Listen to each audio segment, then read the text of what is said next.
I'd like to call to order the regular meeting of the Board of Education. Today is Wednesday, January 25th. I'd like to stand for the Pledge of Allegiance.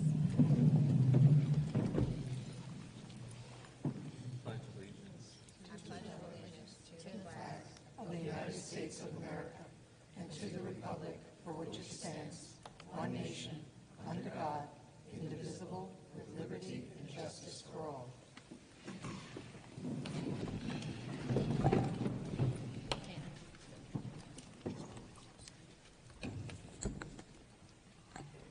Now for the reading of the mission statement. We are committed to academic achievement and success for all students in a safe environment. In partnership with families in our community, our mission is to promote confidence, inspire a passion for learning, and to prepare our students to become responsible global citizens. Is there a motion to approve the revised agenda? Motion. Second. All in favor? Aye. Motion so carries. Questions and comments from interested citizens? No one signed up, Caitlin. There are none. And now we will move on to budget presentations from the respective directors. First up, Patrick Cahill.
Okay. Good evening, everyone. For those of you who don't know me, my name is Patrick Cahill. I'm the Assistant Superintendent for Business Management Services here at Monroe-Woodbury. And tonight we are kicking off the public component of the budget development process. And we're going to be talking about I'd say the non-instructional, operational components or areas, departments of the budget this evening. With me tonight is Andre Rudiak, the Director of Buildings and Grounds, Joseph Trapoto, the Director of Safety and Security, Jesse Lazar, the Director of Transportation, and Bhargav Vyas, the Assistant Superintendent for Compliance and Information Systems. And I'll just couch this, put this in perspective to say the budget is still in process. We have not finalized all the numbers. There are components which we're still working on, especially those related to staffing and that sort of thing. So things can change, but this is sort of the first blush, the first look at some of the non-instructional departments. So this is our agenda for this evening. We'll be talking about the budget at a high level and talking about some of the issues that are affecting next year's budget. We'll be reviewing the tax cap, everyone's favorite part of the presentation. And finally, we'll talk about revenue and state aid. We'll go into buildings and grounds, safety, security, central printing, data processing, computer-assisted instruction, library and media, and finally wrap up with transportation. So every year I like to kind of go through and talk about some of the budget challenges and developments that we're encountering. And the good news, I think, this year is that there's nothing dramatic or problematic in this year's budget. The first bullet I have here is the bus purchase, the interfund transfer to capital, which is at the end of the budget. And that's something we do every year. We have a bus replacement program. And in the past, we would generally replace, I would say, 8 to 10 buses each year as part of the equipment in the bus replacement program. We've scaled that back a little bit as we've outsourced certain runs and used contractors for various things. But The challenge, if you will, or question for this upcoming budget cycle is the zero emission bus. That's what ZEB stands for, mandate, and the zero emission bus transition plan. So we've talked about that a lot. As the law currently stands, any new bus purchase after July 1st of 2027 should be electric for all intents and purposes, zero emission. So what does that involve? Well, it involves the purchase of a relatively more expensive bus. So for instance, for our type of bus, we were operating on the assumption we'd be about $425,000. A typical bus is more like $200,000. We've recently got some actual quotes about would be our first electric vehicle and bus. It was $534,000. We went through the process of having a fleet electrification study done in concert with our architect CPL and the New York State Energy Research and Development Authority, NYSERDA, and it was intended to provide sort of a roadmap for the transition, and part of that is a pretty substantial capital investment to essentially reconfigure our entire bus garage. Like the entire area would be reconfigured to have charging stations, additional infrastructure for that. Just the entire layout of the area would change. So it's a big deal. And right now this is part of the work in process in the budget. We're still sort of grappling with the big picture budget, what's the size of the increase in the budget, where are we changing, and how much can we sort of afford in the bus purchase area. Another big thing, there's a little more certainty here, is the increase in premiums to our health insurance plan.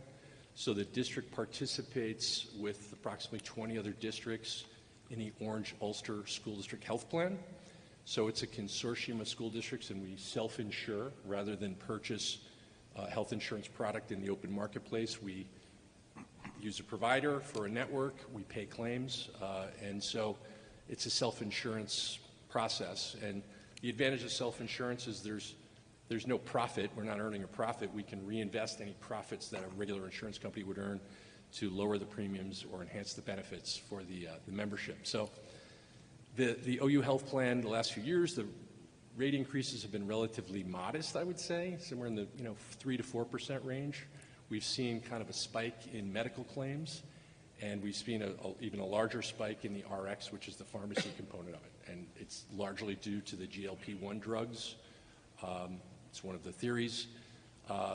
Just to put it in context, I have up there, I won't read it all, but the individual health plan is about $15,000 a year. Two-person is $33,000 a year. Family is $39,000. We have a new category, a fourth category, which is a family of 6 or more people.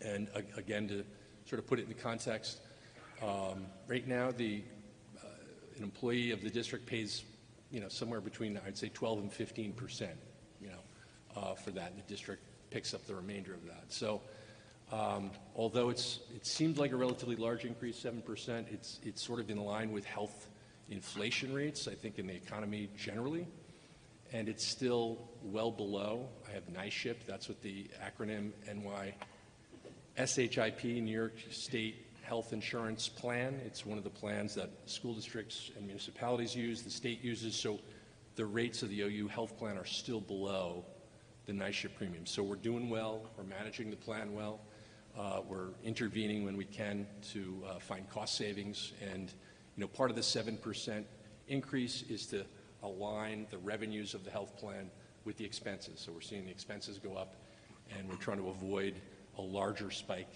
in premiums down the road. Special education, so this is non-payroll, so we're going to talk about payroll in 2 meetings later in March, but we're seeing an increase of about $1.3 million there.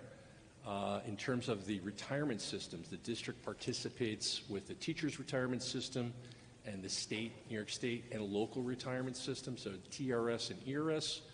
So there's some good news on the TRS front, where we're seeing a small decrease in the rate. And just to put it in context, again, the employer contribution rate is contribution we have to make to the retirement system. So for every dollar that a TRS member earns, and TRS would be the teachers and administrators, certificated staff, for the current year, we're contributing about 9.6 cents. So that's the good news. We're seeing a relatively small decrease. We'll also see salaries go up a little bit next year, so that may be a wash. But we're seeing a small increase in the ERS rates from 18 to 20%. Decreasing interest rates, I put this up there. It's related to the revenue side of the equation, and I'm going to talk later on about appropriations and revenue, two sides to the budget, which should be in balance. So last few years, we actually reviewed some of these items in our audit committee. The interest rate revenue has been decent, actually. I think last year was about $4 million. And when you look at it in a historical context, $4 million is quite high relative to what it was, 5 or 6 years ago. We're seeing decreasing inflation and rates in the economy, so we're projecting revenue to decrease for next year. The transfer to capital. So transfer to capital, again, is at the end of the budget. And so there's a transfer to capital for capital projects, and that's what I'm talking about here. And there's also a transfer to capital for bus purchases. So here we're talking about adding, which we've done, $500,000 to replace the boiler at the Harriman Center. So I won't go into it too deeply, but let's just say that we're operating on a backup boiler, which is very old, and if we're going to keep the building and repurpose the building, it needs to have heat. It's one of the basic elements. We talked about this with the capital program. The roof needs to be solid, the heat has to be on, the building components need to be functional and operational, so that's part of the budget as well. And I've talked about this in the past. Capital projects in New York State have to have voter approval, so the residents of the community have to approve that. But by including it in the general fund budget and discussing it as we will, and we'll talk about it a little bit more as we get further into the process, when the voters authorize or approve the general fund budget, they also authorize the capital project. So that's another way to have capital projects approved. I have up here use of debt service reserve. So the district has had some funding, and $1.2 million is the final part of this, in a debt service reserve, believe it or not, related to the construction of the high school. And so at some point in the distant past, they issued serial bonds, they had money, they borrowed money, and the expense was less than what they had borrowed, and what you have to do by law is put that excess into a debt service reserve and then use that reserve to pay down the debt service associated with the capital project. So we're about to pay off the high school, retire the debt associated with that next year, so we're applying the final part of the debt service reserve against that in the budget. So that's good news. That would offset increases in the budget and help us lower the tax levy. And then the final piece, this is more of an informational element, is New York State's initiative to expand the UPK program. So at the state level, it's a funding increase of 53%, $561 million, and the goal is to make UPK truly universal. And those, I think, are the governor's words, or not my words, for all 4-year-olds by the start of 2029. And the per pupil amount, they're saying it's going to go up to around $10,000, and we're still sort of looking at that. It's a fairly big increase to see if that will truly cover the full cost of the program. But that's something that the state is pushing, and it seems like it will become law. And again, the way this, I'll talk a little bit more about this with state aid, the way this works is these are part of the governor's budget proposals, right? And the final state budget, and I guess it's really just the budget is approved and authorized by April 1. So it typically happens later in March. So this is the first sort of blush.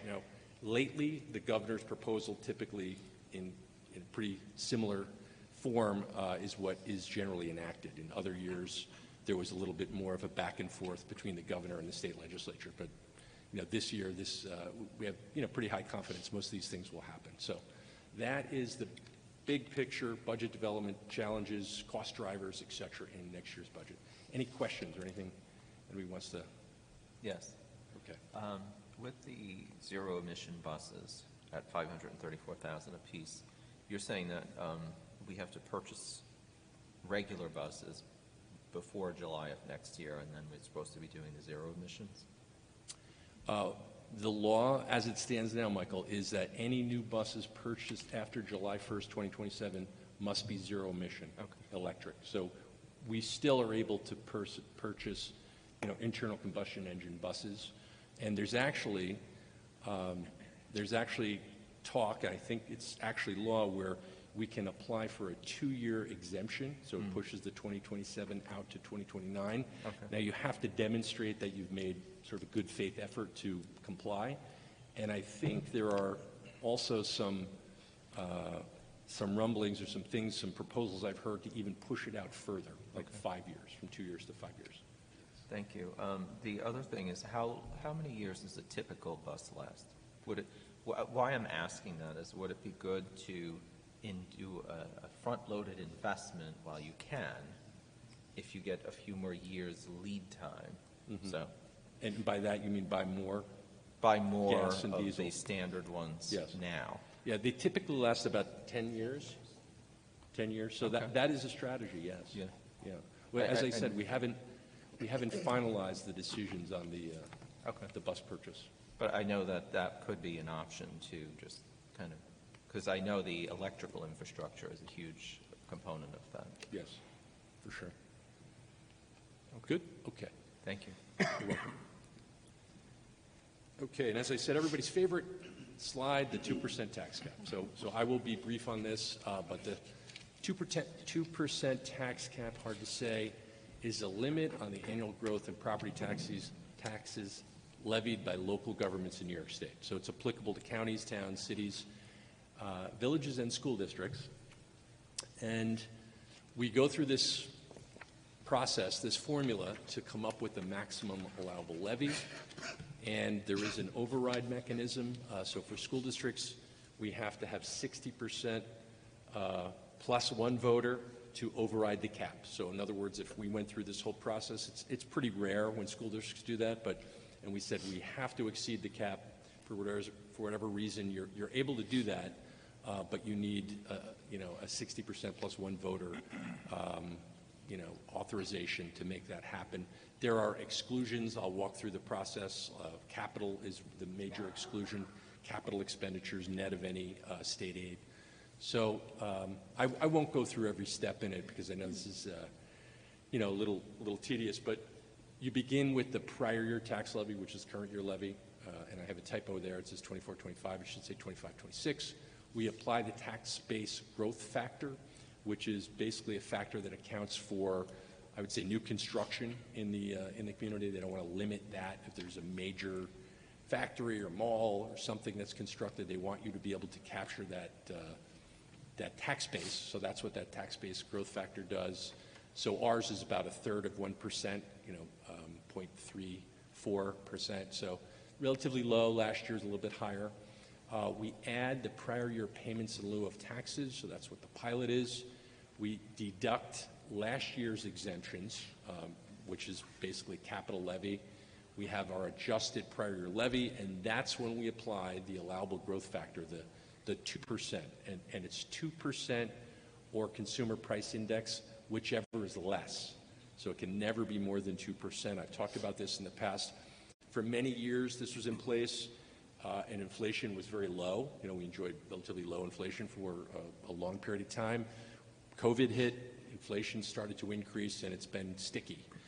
And so that's where the 2% cap has been more of a problem. When you have, inflation that's 3 or more than 3%, you're limited to a 2% increase on the tax levy. So to continue the formula, we deduct the pilots for the upcoming year. We have our tax levy limit, and then we add in the exemptions or exclusions. And for us, it's about 1.5 million, a little lower than last year. And that's, again, related to our bus purchase program, less any transportation aid associated with that, and the debt service that we have, less any building aid. And so that net number is 1.5 million, and there's no carryover. The carryover would be if we had carryover actually last year. If we levied below the tax levy limit, you're able to carry that forward. There is none for this year. So our maximum allowable levy is 136.3 million, or 2.26%. So about 2.25% is our tax cap for next year. Look at the The other column there for the current year, the cap was 3.55%, but yet our actual levy increase was only 1.5%. And this is the state aid run. You may have heard that expression, the state aid reports that come out with the governor's budget proposal. And, sort of antiquated looking report, and it has every school district in New York State. And I'll just point to this. So obviously this is Monroe-Woodbury, and the upper half of this column is showing the current year state aid. And I have an arrow pointing to foundation aid, which is the primary general form of aid, operational aid for the school district. The upper half shows the current year, and the lower half shows the estimated aids for the 26-27 year. And I'm going to go to another slide that shows this a little more clearly. When you look at this, though, it can be a little misleading because currently and in the past they've included universal pre-kindergarten, and what they did last year was actually include the maximum amount we could possibly receive if we serviced every 4-year-old in the district, so it was a little misleading. It still is a little misleading because if you look at the upper half of that column, it shows UPK as 662,434 and 1,100,000 for next year. So that would be if that UPK initiative that I mentioned on the slide, a couple slides before, actually was in effect. And it's also a little misleading because universal pre-K, it's not accounted for in the general fund the way these other aids are. I don't want to get too wonky with the accounting, but it's accounted for with the other grants. So it's really not even part of this, but the state includes it. And I understand why, but we generally back it out. So let me just go to the next slide. So this is showing our projection for state aid next year, and you can see the foundation aid, as I mentioned, is up about $3 million, which is a fairly good increase. Some of the other aids, the BOCES aid, the hardware, technology, software, transportation, those are aids, they're expense-based aids. So they're aids based on what we spend in the current year, and we would then receive aid, there's usually a ratio applied in the subsequent year. So there's some uncertainty with these forms of aid. And the actual way it works is the expense-based aids that we see here are based on what we thought at the beginning of this fiscal year, as we reported our results from the prior year, what we thought we would spend in this year. So you see these newspaper articles, you see, hey, here's the state aid run. It's an estimate, and there can be a variance in it. And in other years, we've made adjustments to that based, the aid projections, the estimates based on variances. We've done something similar for this year. But as I go down the line, really foundation aid is one of the more stable aids, but even that, we noticed a pretty big deviation from the governor's state aid run to where we are today, almost $1 million. So I won't go through everything, but the high cost, excess cost, and private excess cost aids, those are aids related to special education, and there can be a lot of variance with those. Sorry about that. The hardware and technology, software, library, textbook, those are also known as instructional materials aids. So again, those are spend it, and you get it in the next year. Transportation aid is related to, obviously, transportation. We're receiving about 70% back for transportation expenditures. So although we've seen transportation expenses go up in the last, I would say, 5 to 6 years, the upside of that is we're receiving more transportation aid. There can be, that's a pretty big swing from $15.3 million to $18.1. We have seen increases in transportation, contract transportation. Jesse will talk about that more. But that's one that we look at closely because there can be variance. High tax aid, that's very static, $1.6 million year after year. Building aid, again, that's based on capital construction. And as I said, our debt service is being retired next year. We're going to bring on some new debt service with our existing capital program, but this building aid will go down too. And you notice for next year, it's actually decreased by $512,000. And then final line here is the MW state aid adjustment. And I just alluded to that a moment ago. That adjustment literally is a change from the governor's proposal in mid-January of almost $1 million. So bottom line, the budget-to-budget increase in state aid and its budget-to-budget is $5.7 million, or about 6.1%. So not bad. And again, it's a budget-to-budget comparison. Go back to that other report and study that. That's actually what we're going to receive this year compared to what we're estimated to receive next year. So it's a little misleading. So we always do a budget-to-budget comparison. Any questions there? Yeah, one question. Looking at the universal PK, how come we're getting the least amount out of all the school districts? Can you say that again, Sergey? I'm sorry. So 2026-27 state aid reports, universal pre-K, I'm looking at the number that we receive as a school district, and that number is dismal compared to everybody else. Why is that? Did you say it's different? Dismal. Well, it has to do with how many students we're serving. You're talking about this, let's see, this report here?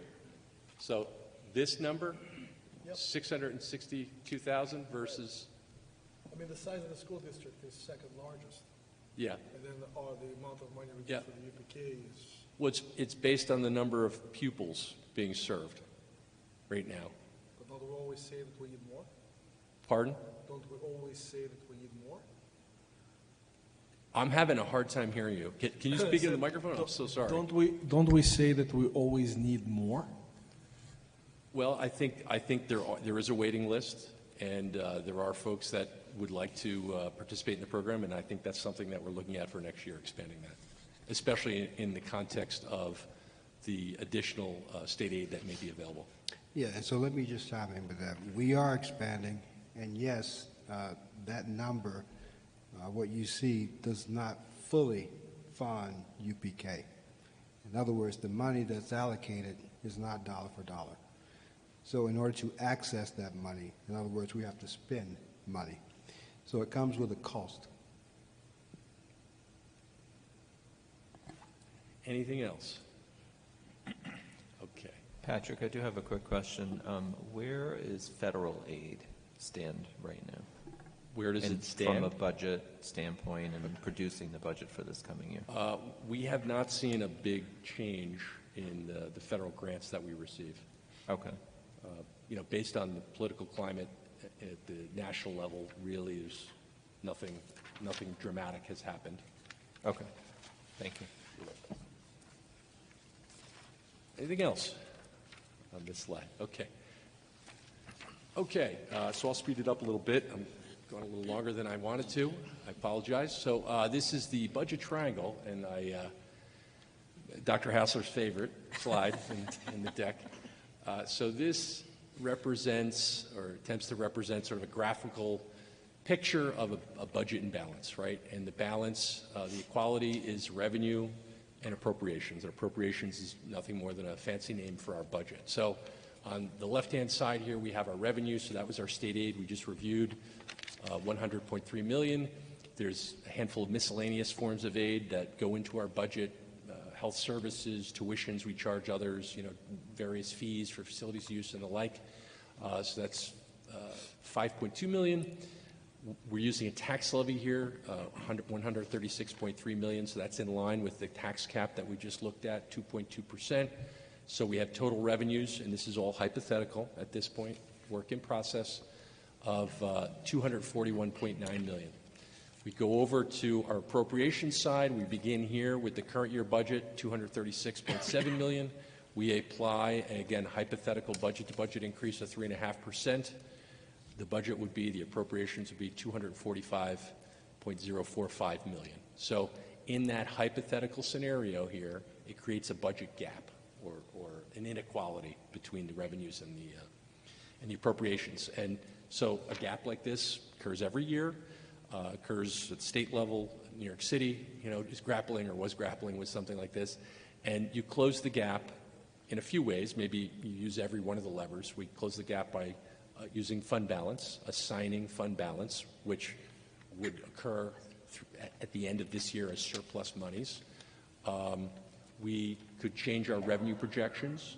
Fund balance, another type of fund balance is reserves. It's called restricted fund balance. We use reserves, and that's the nature of reserves, the rainy day fund. So you use those reserves, when you need them, when other expenses are up, or by cost cutting to the budget itself. So there's multiple ways to close that gap. And in this hypothetical example, we probably utilize all those things, and that's typically what we do. And based on that revenue and the appropriations at the base of the triangle, we have our instructional program. So that is that. The other thing I like to quickly go through, I call this anatomy of a budget code. I know some folks have seen this before. You have budget reports in board docs tonight. You're going to get more reports as we do more presentations. So this is the anatomy of a budget code. It's prescribed by the Chart of Accounts of New York State. So the first 4 digits of the budget code deals with the functional area of the budget. And you notice up here I have buildings and grounds as 1620. We're going to hear about that in a moment. Safety security is 1622, and so on. The object code is the next 3 digits in the budget code, and that deals with the object of the expenditure. So any object code that begins with a 1 deals with salary. Equipment begins with a 2. A BOCES services code is a 490, and so forth. The location code is a two-position code in the budget code, and that's specific to the district. And so for Monroe-Woodbury, 01 is our high school, 2 is our middle school, and so on. And finally, the program code is the last 4 digits of a budget code, and that is again specific. It enables you, for instance, in Monroe-Woodbury, we have 4200 as math. So I could run a budget report and just have 4200 as the program code. Everything else would be, we called it a wild card in DOS, a question mark. And I could see all the budget codes and all the numbers associated with math expenditures in the budget. So that's the idea of the program code. So quick overview, upcoming key budget dates. So on March 1, we submit the tax cap information to the Office of State Controller. March 4th, next week, right around the corner, we're going to do another budget presentation dealing with some instructional items, the instructional components of the budget. On the 18th, we have personnel and benefits. April 8th, superintendent's budget recommendation. The projected adoption date by the board would be April 21, and we also would be voting on the BOCES budget on that day. Public budget hearing, May 6th.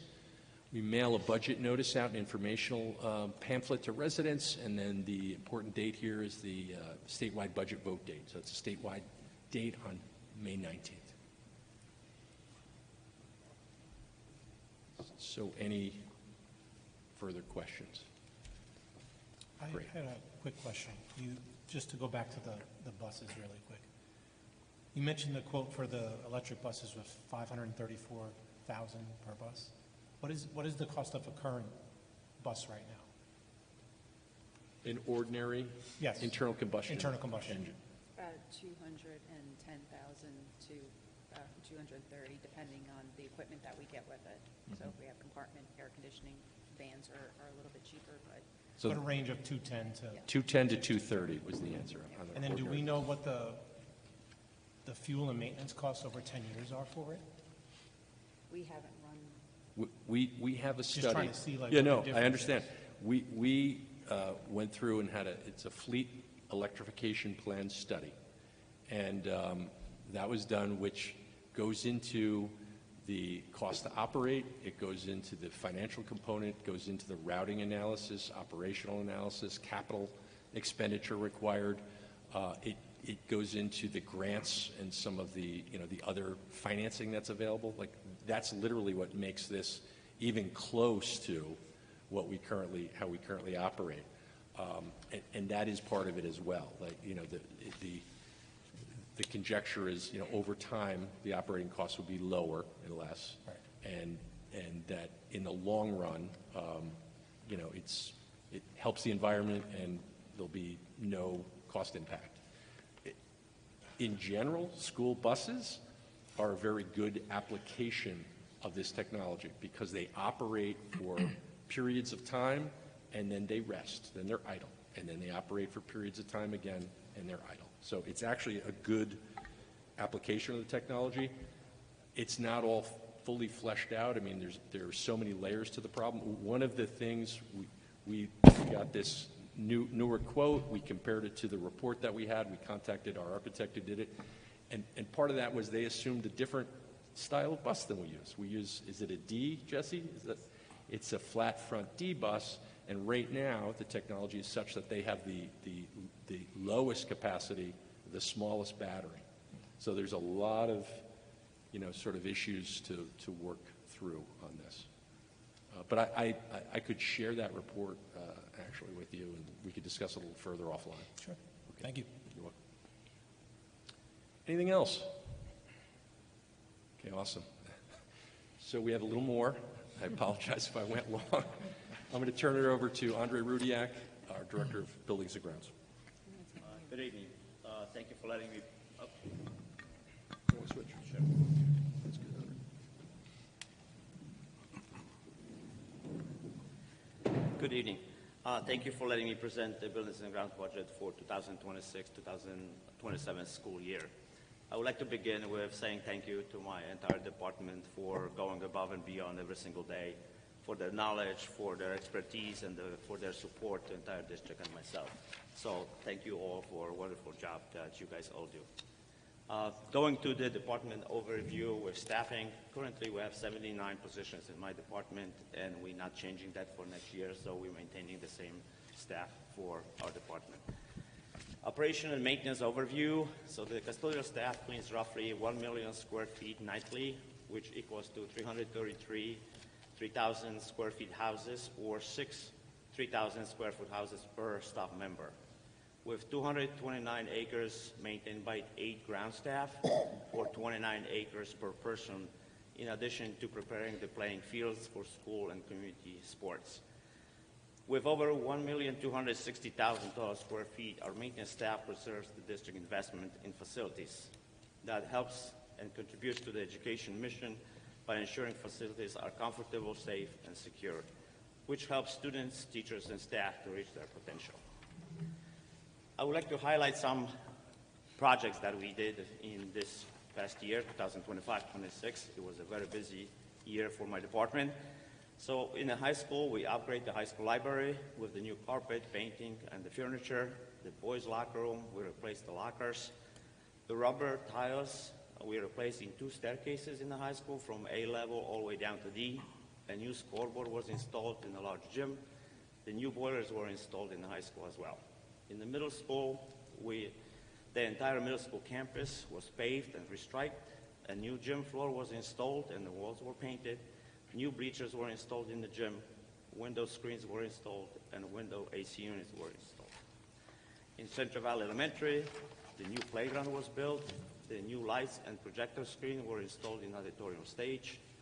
Window AC units were installed. New playground section was fenced off. That's part of the grassy part where students will use in the spring and the summer, since we took the parking lot off for construction project right now. A new security vestibule was built, and the new smoke detectors were added to the fire alarm system. In Pine Tree, the new security vestibule was built, a new playground was built, window AC units were installed, and the new smoke detectors were added to the fire alarm system. At Smith Clove, a new security vestibule was built, a new playground was built, a new handicap ramp behind the building was built, new boilers were installed, new floor was installed in 1 classroom, window AC units were installed, smoke detectors were added to the fire alarm system. In North Main Elementary, the carpet walls were replaced with sheetrock. A new playground was built, window AC units were installed, the front facade of the building was fixed, and the teacher lounge was renovated. At Sapphire, a new security vestibule was built, a new playground was built, a new floor in the kitchen was installed, and a window AC units were installed. 3 buildings, microcomputer center, bus garage, and grounds garage, a new fire alarm was installed. At the Harriman Center, we painted 1st and 2nd floor. The back parking lot was paved and restriped, and the smoke detectors were added to the fire alarm system. At the Education Center, smoke detectors were added to the fire alarm system. The capital project, which started in May of 2025, is still in the work in progress. It should be finished and ready for moving in by June of 2026. It looks great. I love it. We upgraded BMS system of Siemens and Honeywell district-wide. It's a system that is responsible for heating and ventilation in all the buildings. We were operating our Niagara software, which was from 1990. That software was no longer supported by Siemens. Same with Honeywell, so we had to upgrade. So right now, high school and the middle school is completely run by Siemens, the Zigo, which is a new program. So we finished with that project as well. We continue to oversee our 25-26 capital project and are working with the architects and construction managers for the next phase of the capital project. Proposed renovations for this upcoming year. At the high school in room 134, we're proposing to replace the cabinets and the countertops. In the middle school, to replace the water softener that is barely functioning. Smith Clove also to replace the water softener. At Sapphire, classroom 201 and 202 floor replacement, and the front sidewalk to be replaced. Going back to buildings and grounds, 1620 budget overview. We all see the numbers. I would like to highlight a couple things. So 2000 budget code, which is utilities, that's where we have natural gas, electric, water, sewer, trash removal, all those in the code. We're using the company called EPAX. They're helping us with the projection and estimate of the usage and the cost associated with it. And this year, the cost associated with utilities is going up a lot. So it's 8.14%, which the dollar change value is $262,503. The second one is the maintenance 1800 code. You see the change of 3.69%, which is $76,073. The reason in changing that as well, we bought 7 brand new boilers, which requires preventive maintenance agreement with train company to install the boilers.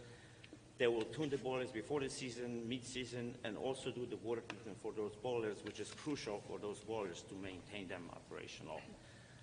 Overall, the 26-27 budget proposed is $6,960,273, which is 2.16% increase, and dollar change is $147,256.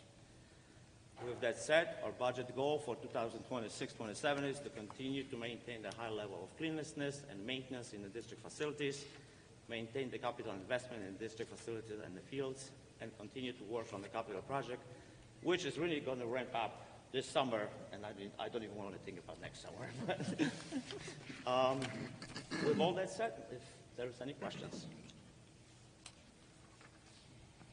Well, thank you. Thank you. Thank you.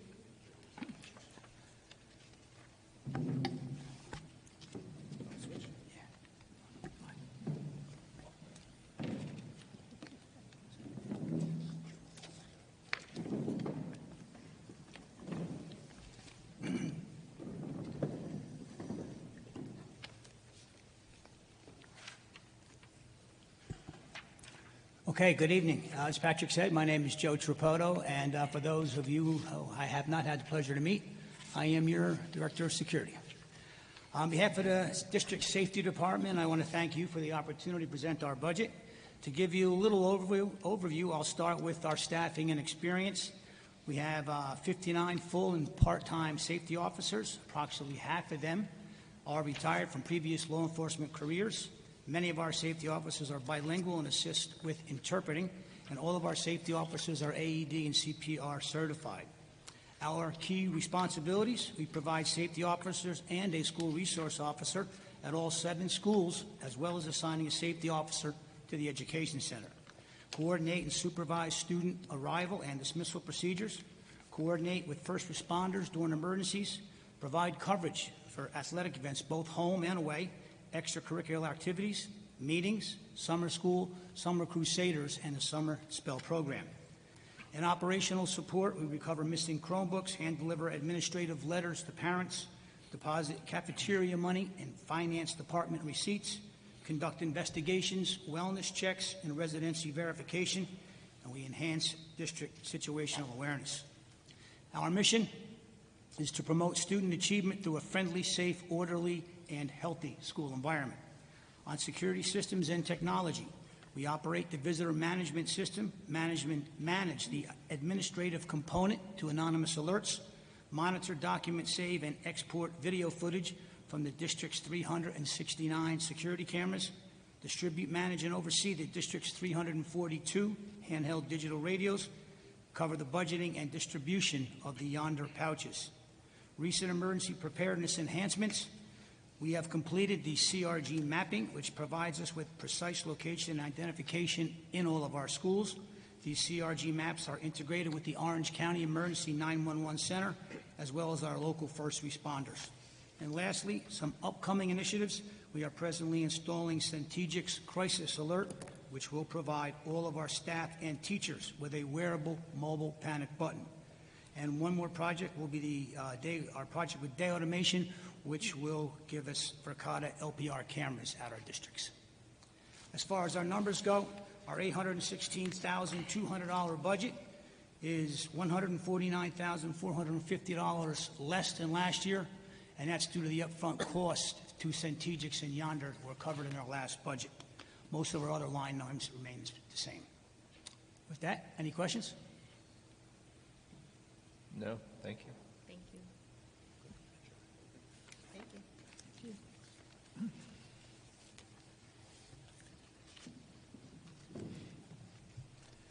Good evening. As our mission statement indicates that the academic achievement and success for all students in safe environment. Technology plays an integral role in that supporting that mission statement. I want to start with thanking our students, staff, teachers, administrators, Board of Education, and my colleagues and Dr. Norman to support that. Technology, when it's used right, can change the trajectory of our students. And it is extremely important to understand that because it has pros and so does the cons. What does the technology department functions? This chart shows, this graphic shows that there are 4 integral components of the technology: data, network, hardware, and instructional. Under the data, we support a variety of different tools in terms of student information systems, the accountability, the data privacy, backup, data migration, and ultimately the EdLaw 2D. The network, this is where the majority of sometimes our time goes. Cybersecurity, variety of different hardware support, infrastructure, MDM policies. Our hardware, continuously improvising what we have, what our students have. Keep a trajectory of what is the hardware market looks like in not just today, next 3 years, next 5 years. What are the support of the devices that we have? How can we enhance that device usage without enhancing too much in terms of the financial cost? Instructional, New York State computer science and digital frequency standards, professional learning activities, instructional support, and ultimately the student support. Overall, the technology budget is a cohesive approach, working with the teachers, technology committee, technology coaches, building administrators, union representation, along with my 2 colleagues of instruction, Dr. Morales and Dr. Hassler, and my other colleagues. It is a cohesive support. The process starts around November, December timeline, and it works up way. What tools we have? How are we using these tools? What is the usage of each educational tools looks like? Do we need those educational tools? What are the better tools out there? The same logic applies in terms of the hardware as well. And with the continuous improvement of this process, the total budget puts together, present to Cabinet, ultimately to Dr. Norman as a district superintendent, and then to you. Some of the technology initiatives that we are currently working, and it will continue as a part of the next year as well, distraction-free learning. This is where the big kudos to our students. Last year, this was a law, actually, in a way, but it started with an interesting initiative, and not many of us were sure how it's going to play out. But the big shout out to our students, parents, and our high school and middle school team and their teachers. This is something that we took not knowing how it's going to play out, and it's really, really working very well. We have a strong partnership with Yonder Company. We meet with their consultant frequently. They come on site, they visit our schools, they look at our processes, and they actually match our current processes with their best practices. They provide recommendation, and kudos to middle school and high school team. They implement those recommendations. The big piece also is Mr. Tripotto and his team, also the security officer plays a role. Now, if you have a student in a high school and middle school, you have seen them. It's a well-oiled machine. That was not the case on day 1. We actually had, I remember still, 27 minutes late, the first day. Now, it's very normal process for us. So this is when all of us to come together. This is the power of doing it right. We still have some interesting process in place, We are looking to go out on a survey in April-May timeline. We continuously monitor the data. We work with our student team that we meet through Dr. Norman and my colleagues. They provide us the support and suggestion and feedback, and we continuously improvise the process. We continue to enhance the STEAM initiative by adding 3D printers and then look at the different usage of that 3D printing. We started a year before last year, the dual multi-factor authentication. We continue to enhance our cybersecurity. All our instructional staff and majority of the non-instructional staffs have the dual multi-factor authentication. Board members, you are next. So it's coming soon. Device replacement, we have a robust replacement cycle plan. We follow that as closely as possible. When we invest in upgrading the device in a timely manner, we get benefit of providing the latest and greatest technology, not to our staff, but also to our students. So there is a value to enhance and continuously improvise that. Infrastructure upgrade, all this technology looks good, provided that we have a robust infrastructure. So we continuously enhance our wireless access point. This year we replaced a variety of different schools. Middle school, high school, Central Valley, we upgraded to the latest Cisco access point. The next year we are looking to upgrade the Sapphire, Smith Clove, Pine Tree, and a portion of North Main. That will enhance the capacity of a wireless access point, enhances the productivity, ultimately better connectivity. We also look at the uninterpretable power supplies. This is kind of connected to the weather as well, like what is the uptime of our current infrastructure and how do we enhance the uptime ultimately when we get the generator. That's a different conversation. But that's really where we are going, to enhance the current capacity to make sure the infrastructure stay up as much as possible. Cybersecurity, our strategy is defense in the depth. We have a layer of the cybersecurity approach, so it's not just a one tool or one solution that will catch something. We work to the different layer of the approach, whether it's a community. We follow the variety of different communities that are either on the dark web or on the right web in terms of what's out there. What is the current political environment looks like? Sometimes when the political environment is not light, we all of a sudden see an uptick in some of the attacks. So we continuously monitor that. We also monitor best practices. We are a part of a national group called MS-ISAC. And it's connected to the CISA, which is the Cyber Insurance and Infrastructure Agencies. We continuously monitor that threat level and then adjust the practice based on the recommendation. We enhance our risk management. This is our second year of doing the CIS control.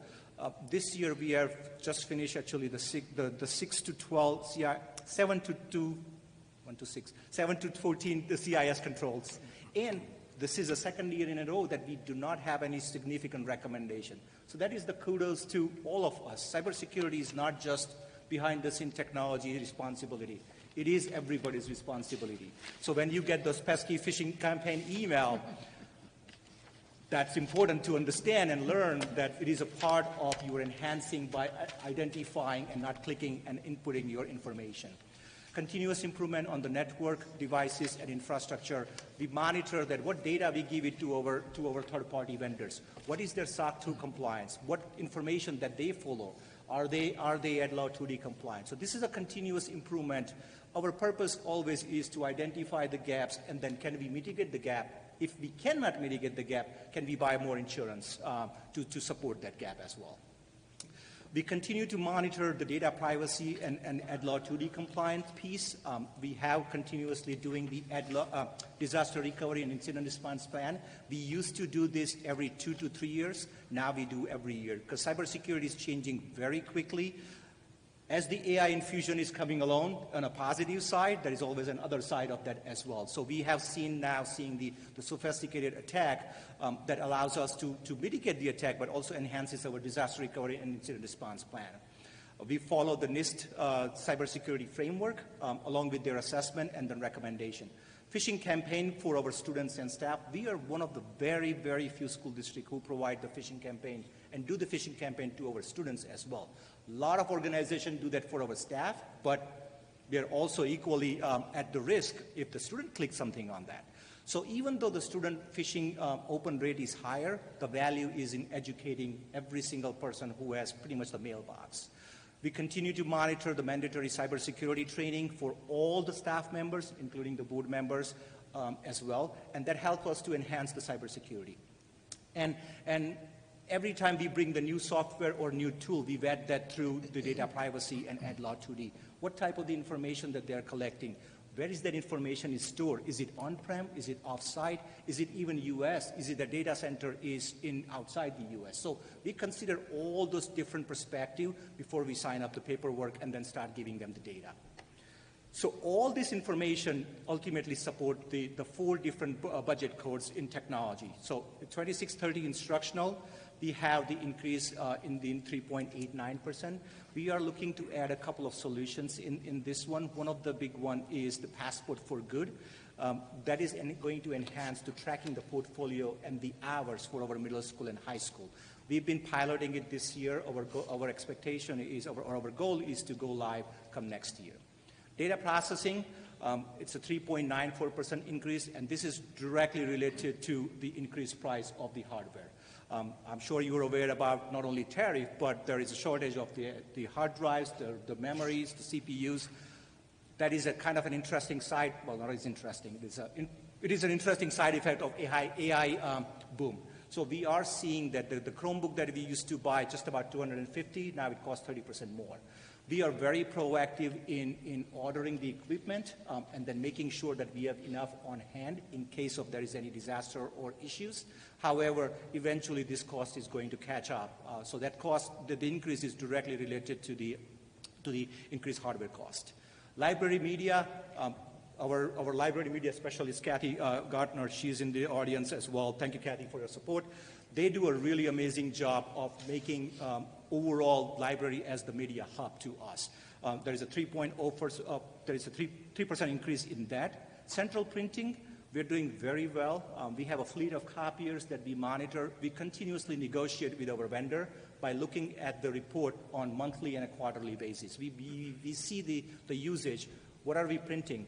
And sometimes even the cost of the printing is a little bit higher because of the different programs. We try to negotiate with our vendors because we are a big district and we do enjoy the benefit of that bargaining support from the different vendors. Konica Minolta is our service provider and they're doing a really good job to supporting us as well. In fact, there is a decrease in that line because of proactive nature of working relationship with them. Also, big shout out to all our teachers who's sending more jobs to central printing, not just the local copier. So overall in technology budget, it is an increase of 3.46% increase. This slide shows us the technology landscape. I'm not going to read to you the whole thing, but think about the total number of devices. We are actually one of the top 5 network in terms of the size in the Orange County. We have just about 10,000 what we call nodes or the total devices on our network. And it's not too long ago, this number was just about 4,000. So something significant. We also monitor, support, and provide ultimately the support to all the different ed tech tools. That's 182 solutions. Help desk. So how do we enhance always the customer support perspective? We monitor and log pretty much all the tickets that come through, and sometimes my colleagues make a fun about it. Hey, just open a ticket. But that's another way for us to enhance this. How many tickets are open? What is our response time? Do we see a common theme in terms of a number of tickets that are coming? And all this helps us to track our own performance, but also the customer service perspective, that how good or not so good we are in terms of providing support to our students and teachers. Just a comparison of the two numbers. Last year it was 63 and a change. Similar 6488, and then the bottom line shows about the students and staff.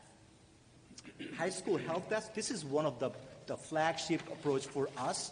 This is our 5th year in terms of providing the support. In 2021-22 school year, this is really where we were going one-on-one and increasing the devices. There is no way for technology department to support all these devices by themselves. So we came up with the thought process about how do we leverage the support and use our students at the same time enhancing their college and career readiness as well.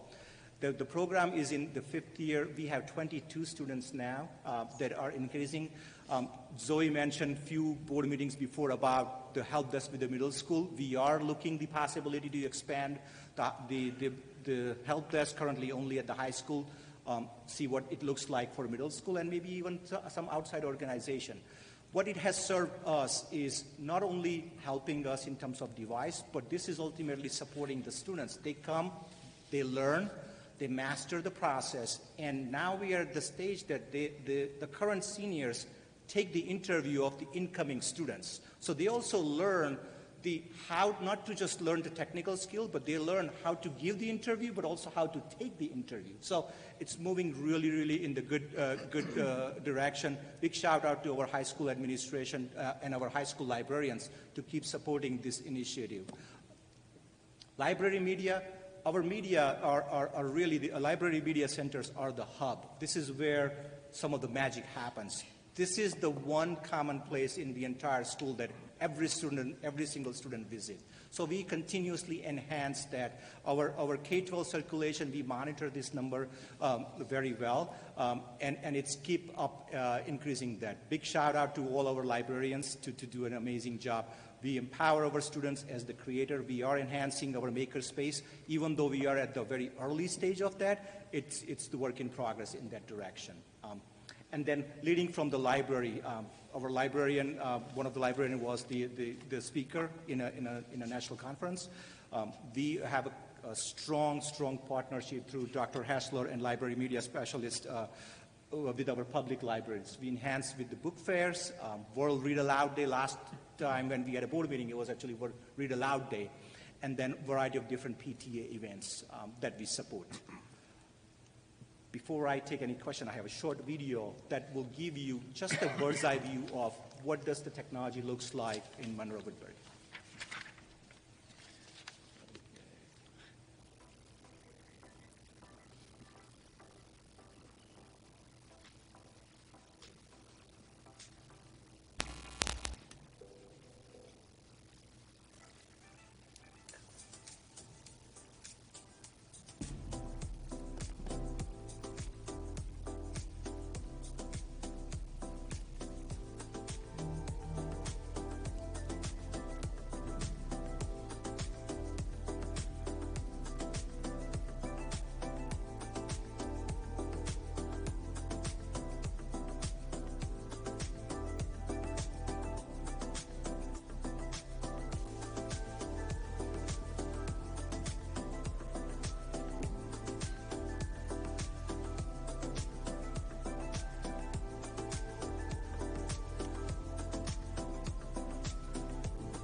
Questions?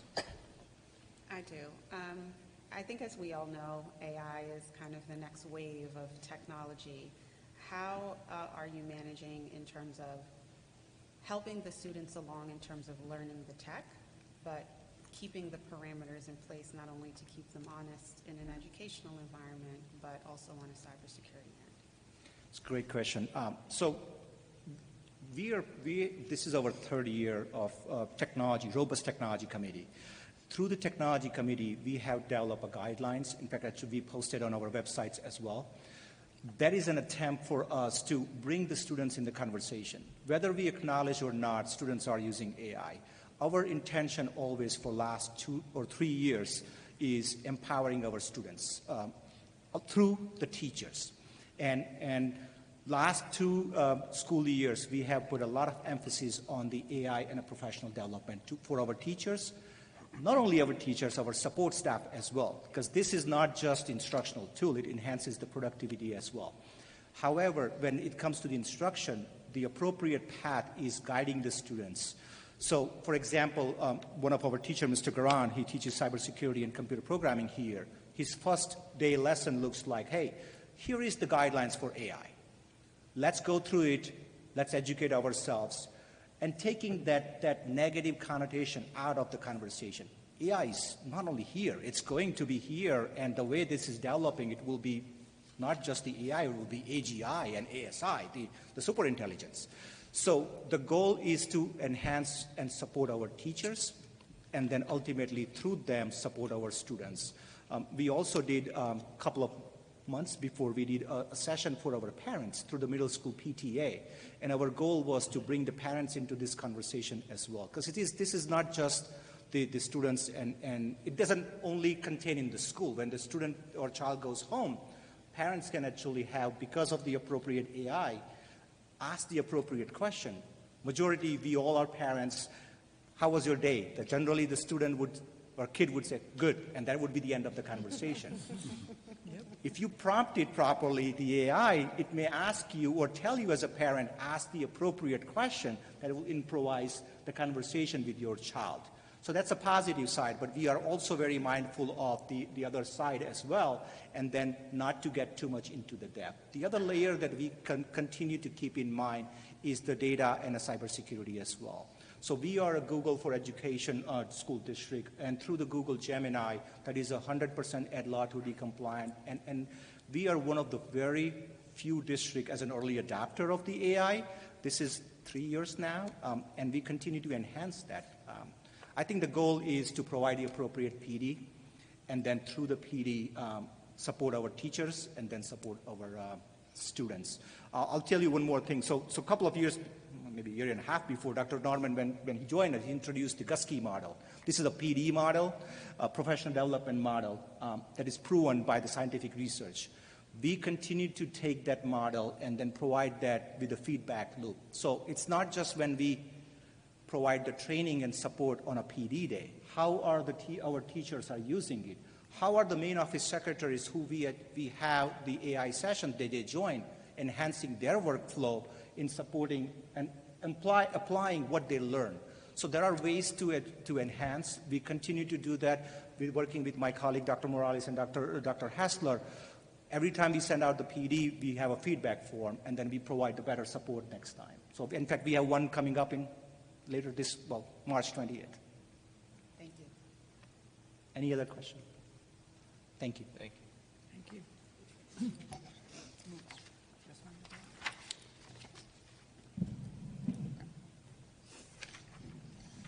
Good evening. My name is Jessie Lazar. I'm Director of Transportation. I want to start by thanking the board tonight for allowing me to present the 2026-2027 budget presentation. I also like to take this opportunity to express my gratitude to Dr. Norman, the cabinet members, for their continuing guidance and support. I also want to just take a brief moment to thank my staff, office staff, mechanics, drivers, monitors, and all of our substitutes. Their dedication and hard work make Monroe-Woodbury transportation operations possible.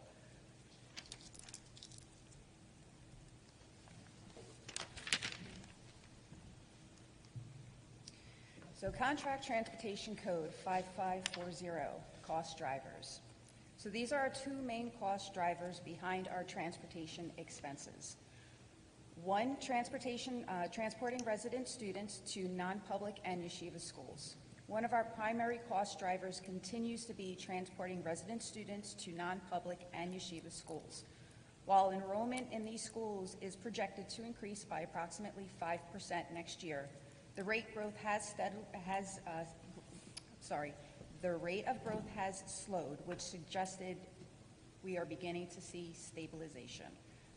This is important because the cost of the structure, mainly on the daily per student rate, the overall expense directly reflects enrollment levels. We currently have 4 vendors to transport approximately 2,700 students. The second cost driver for this code is our out-of-district special education placements. For these, we use 2 vendors who provide transportation for approximately 210 students. They attend about 50 programs. We utilize the BOCES COSER provided through the Orange Ulster BOCES. With this cooperative service, it allows us to share our high-cost transportation for these out-of-district placements. We continue to rely on outside vendor source support. We struggled with the COSER in the past, but this current vendor has shown clear improvement with reliability and coordination. As part of our budget oversight, we will continue monitoring performance and overall cost impact. This is the breakdown of the contract transportation 5540 code. We have field trips at 83,000. Our displaced students is at 180,000. Our athletic trips, 457,000. Our non-public, our other non-public is 1,043,000. Our high-cost transportation and the COSER is approximately $5.1 million. And then our non-public yeshiva is approximately $8 million.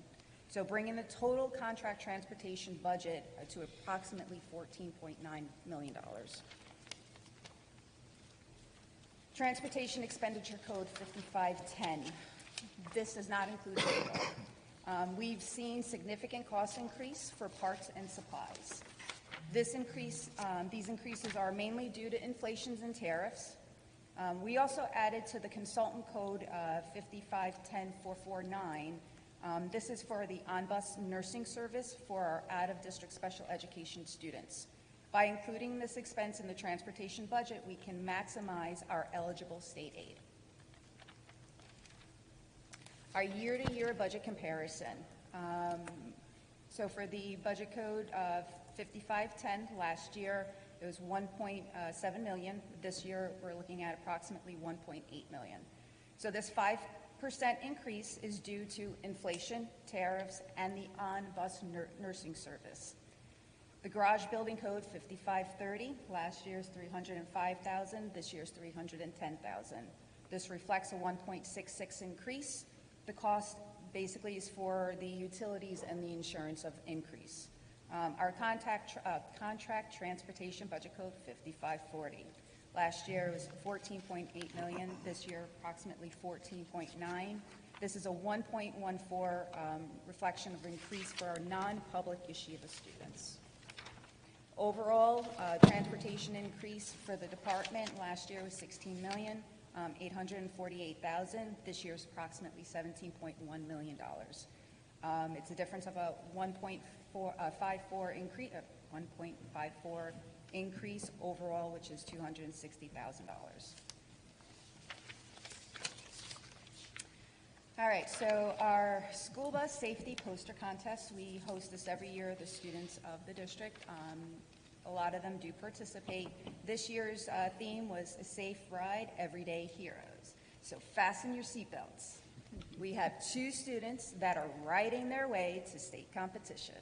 So good luck to them and full speed ahead.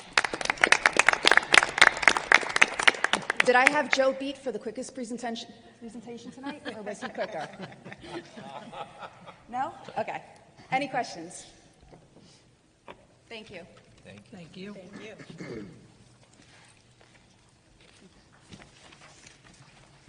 So thank you so much. That concludes our non-instructional budget presentation for this evening, and we'll see you next week with the instructional folks.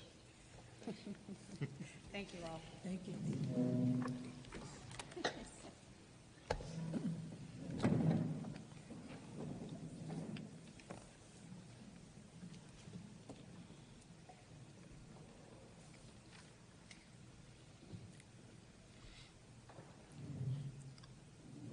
All right, moving on.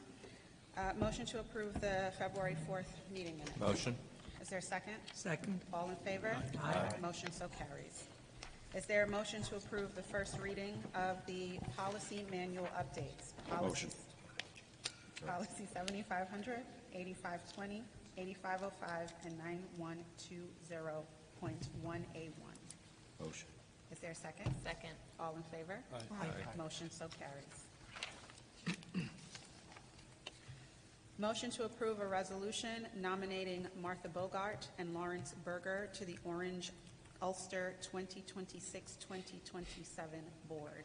Motion? Is there a second? Second. All in favor? Aye. Motion so carries. Motion to approve the 2026-2027 instructional calendar. Motion? Is there a second? Second. All in favor? Aye. Motion so carries. Reports by Board of Education committee members. Policy Committee, Vice President Donahue. Good evening. The Policy Committee met on Friday, February 20th, and as you saw, we have just approved 4 policies for first reading. Policy number 8121.2 is being held for review. At our next meeting, we will discuss policy number 8130, which deals with safety plans and teams. Our next meeting will be on Friday, March 27th at 4 p.m. at the Harriman Center. And once again, all these meetings are open to the public. Thank you. Thank you. Trustee Siriella, Audit Committee.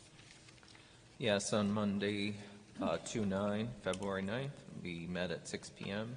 at the Harriman Center.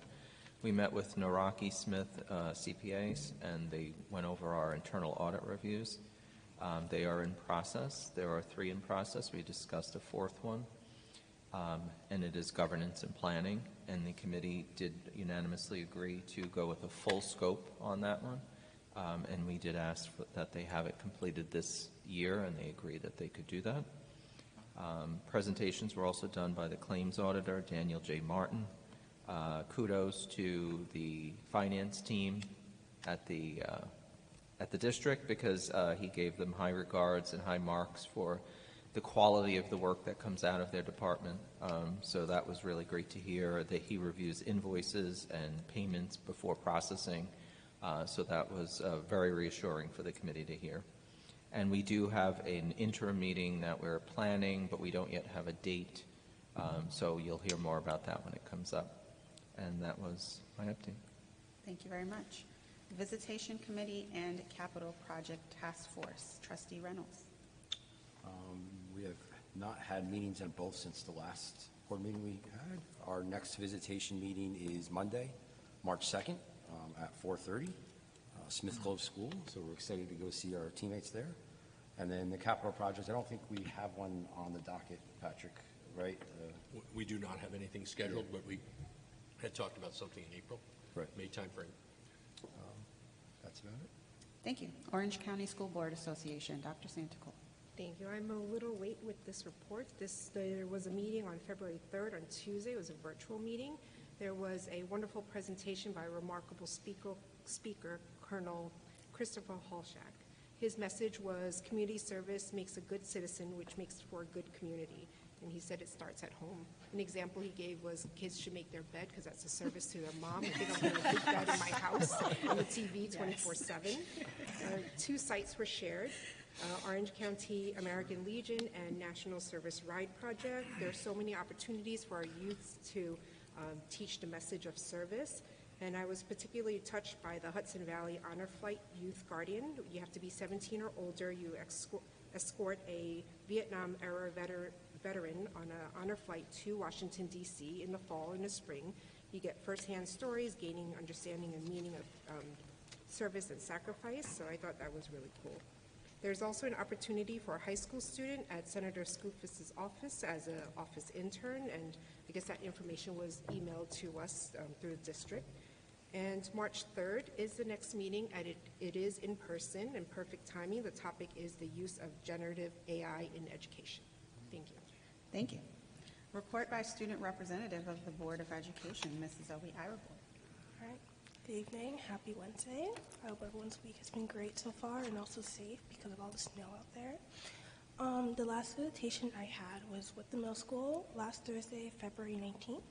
I had a pretty small group of students, and they were pretty quiet and calm, but they did a great job on letting me know what it's like to actually be a student at the middle school, because it's been like 4 years since I was there.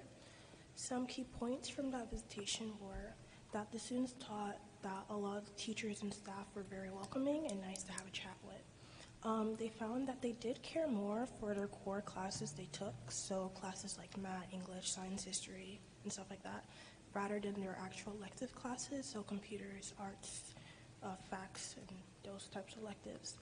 And their core classes did help them challenge them academically in a positive way. They requested for more breaks throughout their schedule because sixth graders have a specific class called Flex, which is basically a study hall, but it's only for sixth graders and only sixth graders. As a 7th to 8th grader, if you don't have any study halls, the only free period they have is lunch. And specifically at my visitation, the 7th and 8th graders stated that the lack of a free period is a bit stressful for them, so implementing something like Flex for 7th and 8th graders would help them out a bunch. The last visitation I had in the middle school, there were some complaints about the lunch lines and also just lunch in general. This topic was brought up again with this group of completely different students, and they expressed that during lunch things are usually pretty strict and that they do avoid going on certain lunch lines because one line treats them nicely than the others. Sometimes there are a bunch of students running to and from lunch, while sometimes there are, so that could be kind of fixy. In terms of yonder pouches, they stated that yonder pouches feel like a normal everyday thing now. They don't think twice when using their yonder pouches, opening up, closing it. But there are a couple students still trying to access their phone throughout the day. But all the students that I'm aware of do know the consequences of that, and the consequences are pretty fair. They did ask for more activities and sports to be able to do during gym class instead of the couple regular rotations of sports that they do have. They asked for more options during lunchtime to eat. Not that their options weren't the best, but just more varieties of things. A sixth grader mentioned that they like how in middle school they have a lot more freedom in the middle school than elementary school after they just came up last year. An eighth grader mentioned that they like how lunch in general have more activities. They mentioned that they pied the dean in the face before and asked if they could pie again another administration in the face. That's something that they really want. Another student mentioned that they liked the music program the district has and really enjoyed playing their instrument. And most of the kids in that group either did chorus, band, or orchestra. A couple students, not all of them, but they mentioned that they would like to go a bit outside more for classes, now that it's nice outside. When it's nice outside, of course, and not like when there's 100 inches of snow on the ground. For recess, they asked for more equipments to be able to play with, like more balls, hula hoops, jump rope, stuff like that. They expressed that they wish their teachers made them do more work in class rather than have them do that classwork and then homework both at home. And a particular 8th grader mentioned that he did sports and he wouldn't get home till pretty late at night, and then he had to do all of that work, so he wouldn't be able to get as much sleep as he wanted. They thought security was really good, and they felt really safe actually being in the building. All in all, the middle schoolers really like the freedom they have and the activities they get to do after school. And that's all from me today. It was pretty short and sweet. My next visitation will be at North Main Elementary on Monday, March 2nd. Thank you and have a great day. Thank you very much.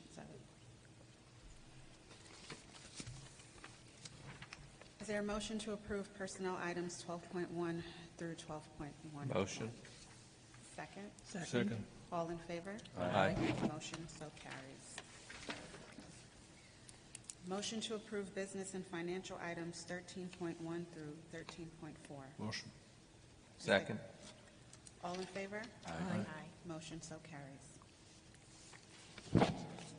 Motion to approve committees on special education and preschool special education items 14.1 through 14.5.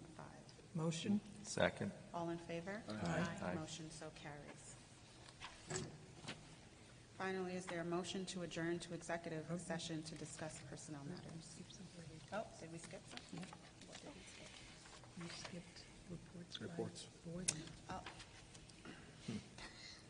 It's been a long week, I'm very sorry.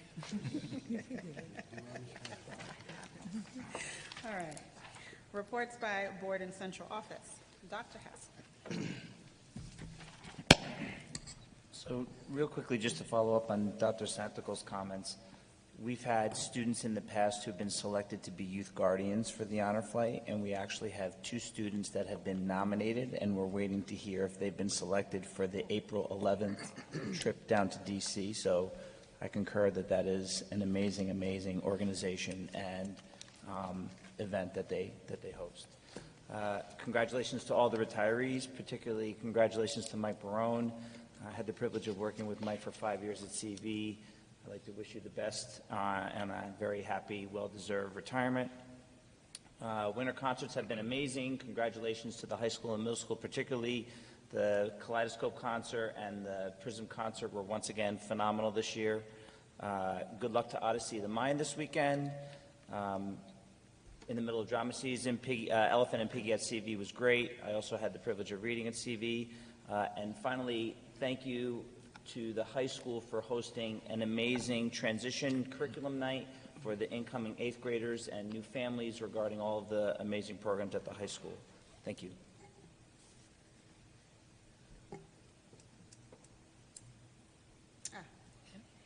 Ms. Novak. Just wanted to say thank you to all the presenters. It's great to get a look behind the scenes once a year to see all everything that our tax dollars and the public's tax dollars support in this school. There's a great deal of value that's shown. So thank you for that presentation and that peek behind the scenes. Thank you to the high school for hosting us. And everyone have a good evening. Thank you. Dr. Morales. I would also like to congratulate all of the retirees, but also Mike Barone. It has been a privilege to work alongside of you in recent years, well, a lot of years, but especially recently in this role. What you've done for the families, whether at the high school or at CV, is invaluable. So you will be greatly missed, and congratulations. Also, good luck to Odyssey of the Mind and the CV musical. Also, kudos Barone and your team. That was a great show. Have a good night. Thank you. Trustee Sariello. Thank you so much. I want to thank Central Valley Elementary for the Read for Fun program. I read to the 2nd graders on 212. It was fantastic. They were so energetic and so positive. It's always nice to see their smiles. I also want to thank everyone for the presentations tonight. They were very well done, very detailed, but moved along pretty smoothly, so I appreciate that.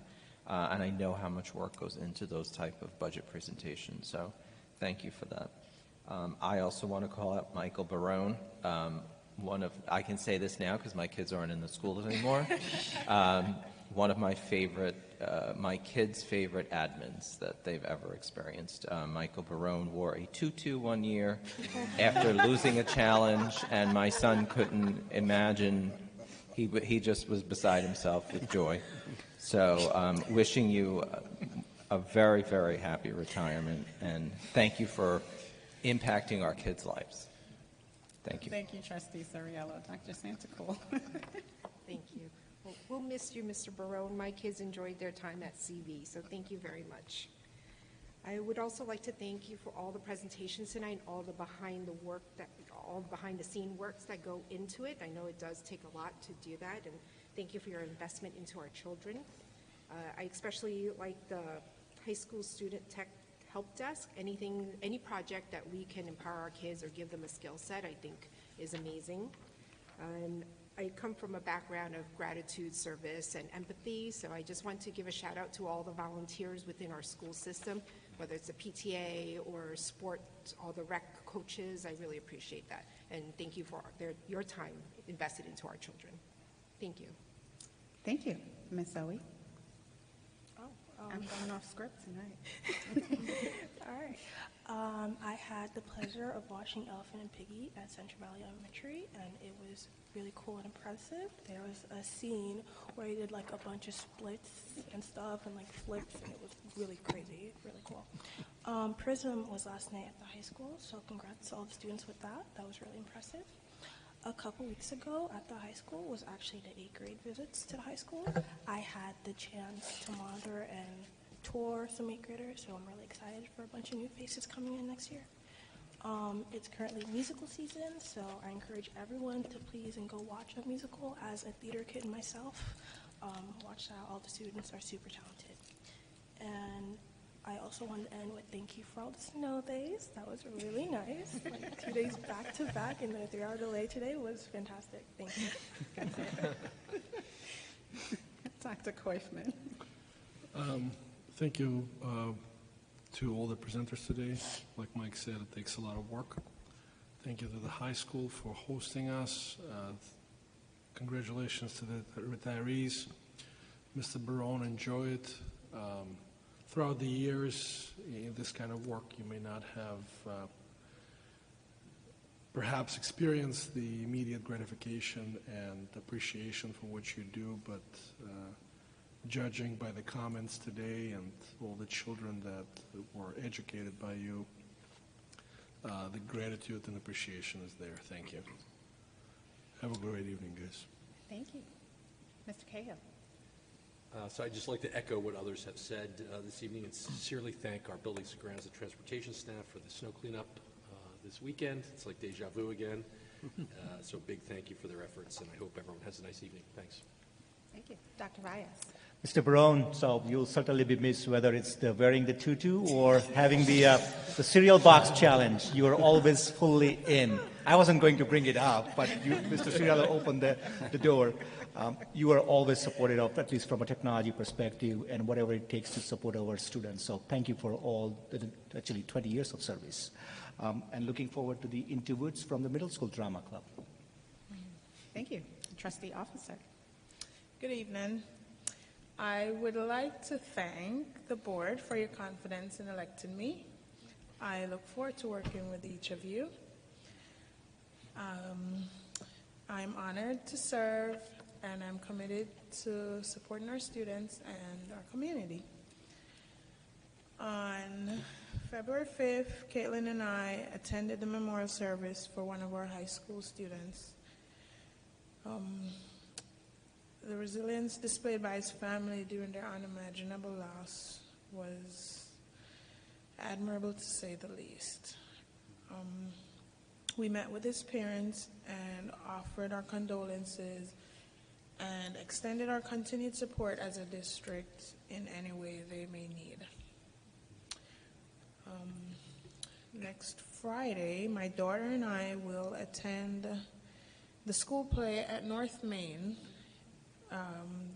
The showing will be The Little Mermaid, and we're looking forward to a great show.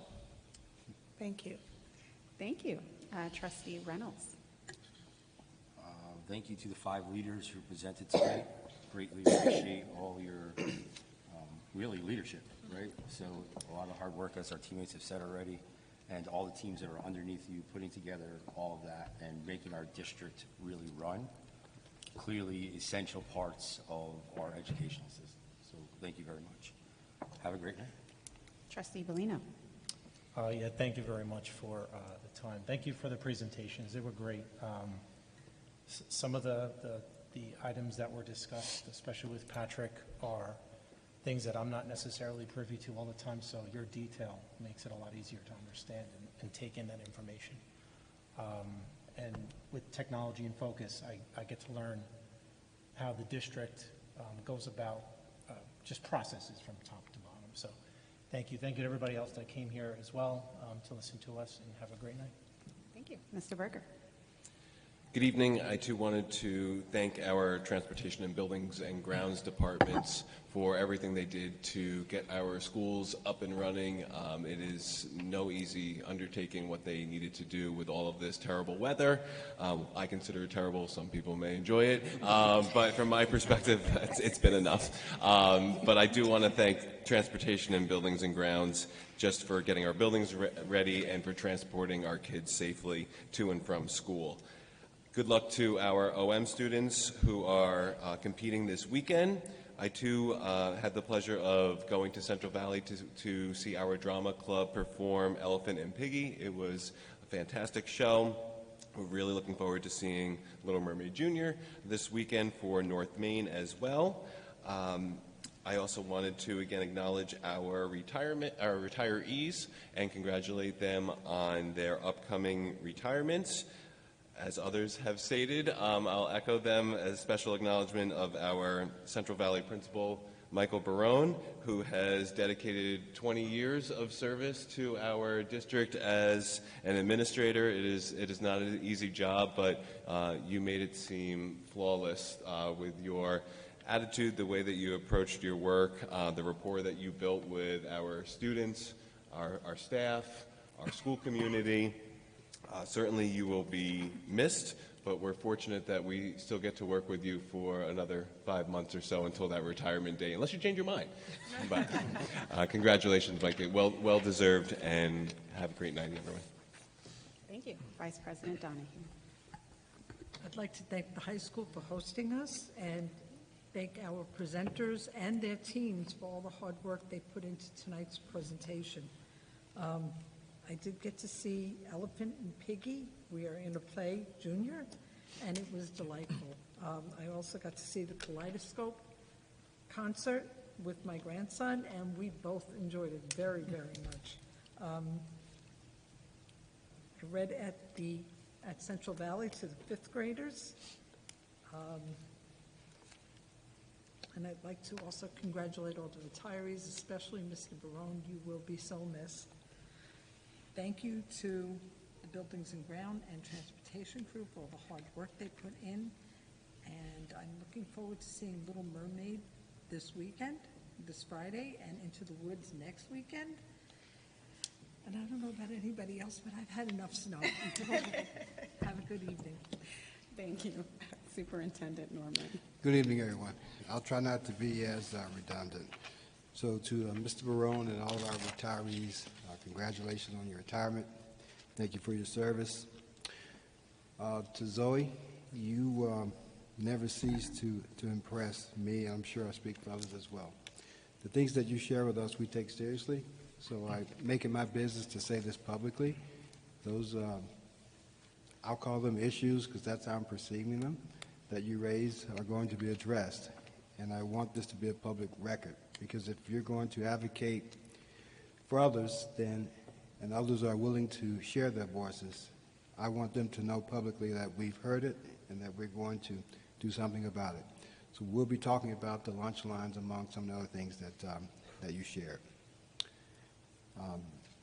Also want to just share, I'm very excited to speak with our middle schools tomorrow. I have a special presentation on the Montgomery bus boycott and Rosa Parks presentation I'm going to share with 8th graders. So those of you, those families out there of 8th graders, I want to know my grade tomorrow. So when they come home, ask them questions about that event and tell me how I did. So I know that we've briefly talked about the snow, but I do feel that the public needs to hear from me briefly.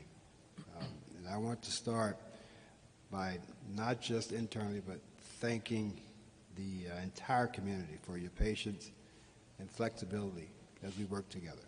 I acknowledge that when snowstorms happen, they are disruptive for all of us.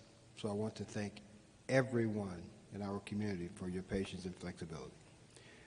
I definitely want to thank our amazing Buildings and Grounds crew, custodial staff, transportation teams, who literally work around the clock. And let me say that again. They literally work around the clock. We've had feet of snow at one time. And what's important to note is that we only have the capabilities to plow maybe 2 to 4 inches at one time, which means that it's not a one and done. When these storms start, we have to stay in front of it, meaning that our people have to work around the clock to make sure that these lots and roads and things like that are available the next day. So thank you. Sincerely, thank you. I shared a message with families and staff today announcing that we have 2 snow days remaining due to the state of emergency declared by Governor Hochul on February 23rd. We have 2 remaining as of today. If these snow days continue, we will transition to remote learning. The district has established a remote instruction plan developed with input from teachers, administrators, designed to meet students' needs. Now, if remote instruction becomes available, the building principals are going to share details with the families. I ask that you just bear with us just for a few more weeks. And the good news is that spring is right around the corner. And surely I said that it'll snow in April. Thank you and good night. Thank you very much, Dr. Norman.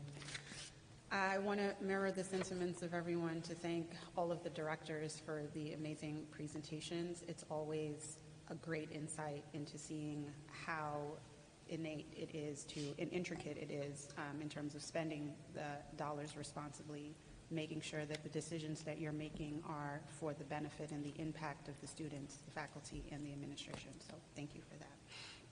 I like to mirror the sentiments because it feels like we're living in a snow globe, thanks to buildings and grounds and custodians and everyone who has made the district's kind of transition from a snowy snow globe into, back to business as usual. It never ceases to amaze me when I see those photos of what a lot looked like to what it is and the hard work of people who do that. Thank you to their families who allow us to steal them from you for those nights. We appreciate you sharing them with us, and we appreciate all that you do for this district. Congratulations and good luck to all the school bus safety poster participants. I also enjoyed all of the spring plays. Elephant and Piggy was phenomenal, and I'm looking forward to seeing Little Mermaid Jr. this weekend. Congratulations, Mr. Barone, on a well-deserved retirement. Since the day that I walked into this district as a parent and a board member, every interaction that I've had with you has been welcoming and warm and just very, very pleasant. You are the epitome of what an educator should be, because I've never walked away from an interaction with you not feeling heard, seen, felt. And I think the testament to your legacy is all of the wonderful stories about the students who appreciated everything that you did and the families as well. So I wish you a well-deserved retirement. And given your performance in Elephant and Piggy, I think you have a second career as an actor, so I'm going to be looking out for you on the small or big screen. Just let me know where I can get my autograph, because, that's necessary. And I will end with this, as Dr. Santacool said, for students and adults, make your beds. Have a great evening, everyone. Motion to adjourn to exec session to discuss personnel. Motion. Second. All in favor? Aye. Motion so granted. Meeting is adjourned.